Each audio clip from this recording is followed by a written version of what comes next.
तो hello good morning to लिफी, कैसे आप लोग? उम्मीद करते हैं सभी को मस्त होंगे, स्वस्थ होंगे और वीडियो को लगातार देख रहे होंगे, समझ रहे होंगे। जैसा कि आप सभी को थंबनेल में देखकर पता चल गया होगा कि आज का जो टॉपिक है, यानी आज का जो वीडियो है, किस टॉपिक पर, किस विषय पर बनने वाला है। तो बिना कुछ देरी करते हुए आज का वीडियो शुरू करते हैं अपने टॉपिक को। तो सबसे पहले समझते हैं कि ये बुक क्यों खास है, इसके बारे में डिटेल से समझा जाएगा, इसके बारे में डिटेल से ऑनेस्ट रिव्यू किया जाएगा। ठीक है, सबसे पहले समझते हैं कि ये जो बुक है, इस बुक में क्या खास है।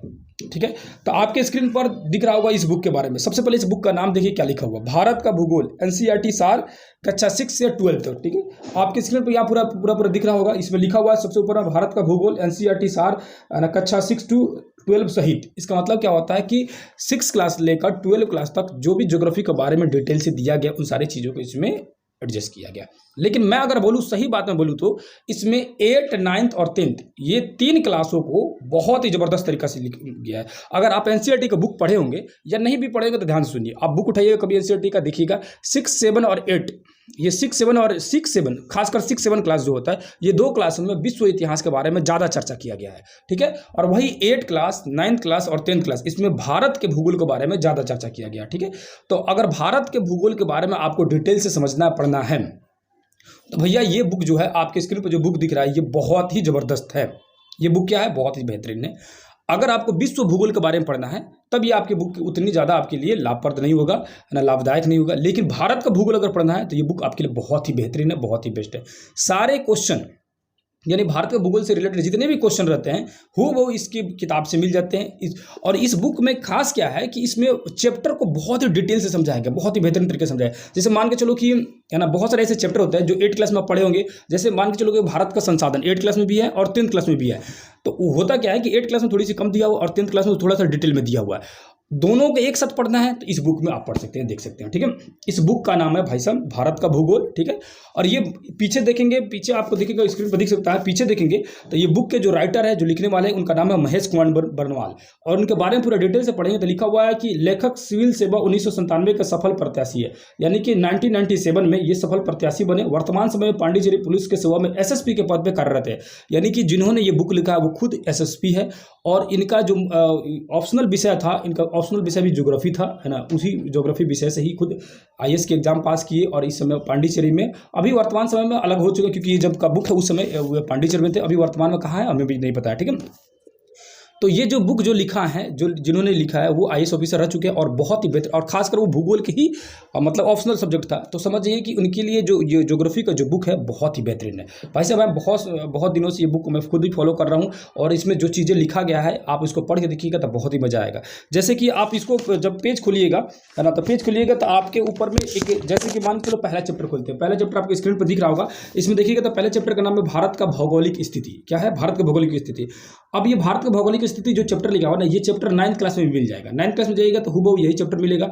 9th क्लास में जो चीज़ें दी गई हैं एनसीईआरटी के, है ना, वो चीज़ें जितनी भी दिया गया है उसमें से एक भी चीज़ इसमें नहीं छोड़ा गया। यानी कि जो 9th क्लास के एनसीईआरटी की बुक में जो भी कंटेंट दिया गया वो सारे के सारे कंटेंट इसके अंदर है, हर एक चीज़। उसके अलावा भी नए नए चीज़ें मिल जाएंगे। यानी कि आप एनसीईआरटी को अगर बुक पढ़ रहे हैं, जो चीज़ें उसमें पढ़ रहे हैं वो चीज़ें अगर इस बुक को पढ़ेगा तो सेम टू सेम मिल जाएगा, कुछ अलग नहीं मिलेगा। ठीक है, उससे अलावा एक्स्ट्रा भी मिल जाएगा। यानी आपका जो है कंटेंट जो है, आपका जो टॉपिक पढ़ेंगे उस टॉपिक से रिलेटेड कुछ भी नहीं छूटेगा, इतनी तो गारंटी इस बुक से।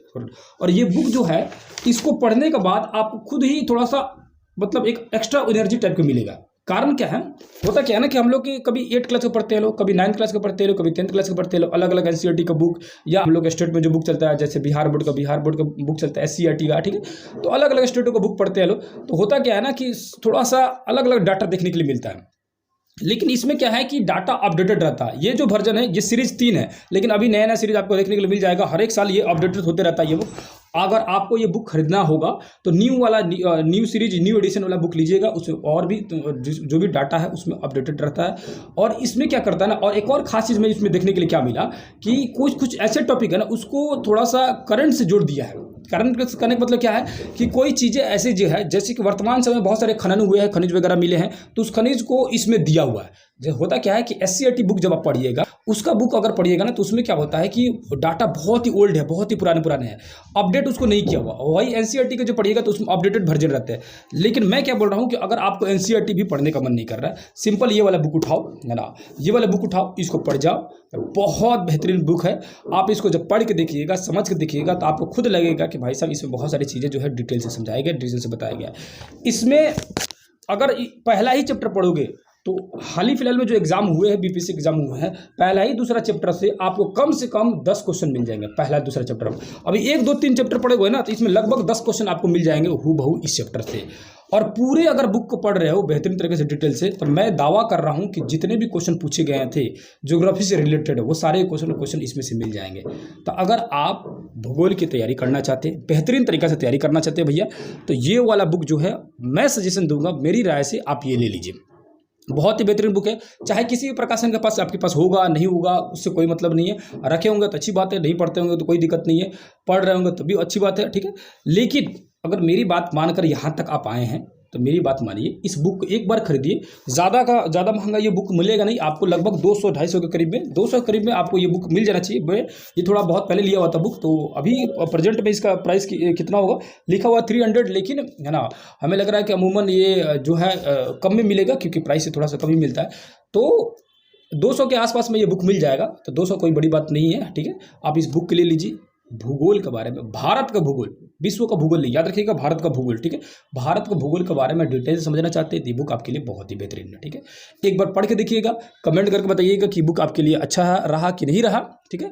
और ये जो बुक मैं बताया हूँ, किस तरह का इसके बारे में कंटेंट दिया गया है, क्या ये बुक बहुत ही बेहतरीन है, नहीं है, है ना, या इसके अलावा कोई और भी आपके पास ज्योग्राफी का जो बुक है वो बेहतरीन लगता है, तो आप कमेंट कीजिएगा। उस बुक को भी मैं पढ़कर उसका भी मैं रिव्यू करने की कोशिश करूँगा। तो आशा करता हूँ कि जो भूगोल के बारे में मैं इस बुक के बारे में समझाने की कोशिश कर रहा था वो आप समझ गए होंगे। आपके स्क्रीन पर वो बुक के फोटो दिख रहा होगा, इमेज दिख रहा होगा, ठीक है। और उस अगर आप चाहते हैं परचेज करना चाहते हैं तो परचेज कर सकते हैं। आप चाहिएगा तो इसको फ्लिपकार्ट, अमेजन से भी परचेज कर सकते हैं। तो आशा करता हूँ ये वीडियो आपके लिए फ़ायदेमंद हुआ होगा। फिर दूसरी किसी क्लास में मिलेंगे, तब तक के लिए धन्यवाद, नमस्कार, अस्सलाम वालेकुम, जय हिंद, जय भारत।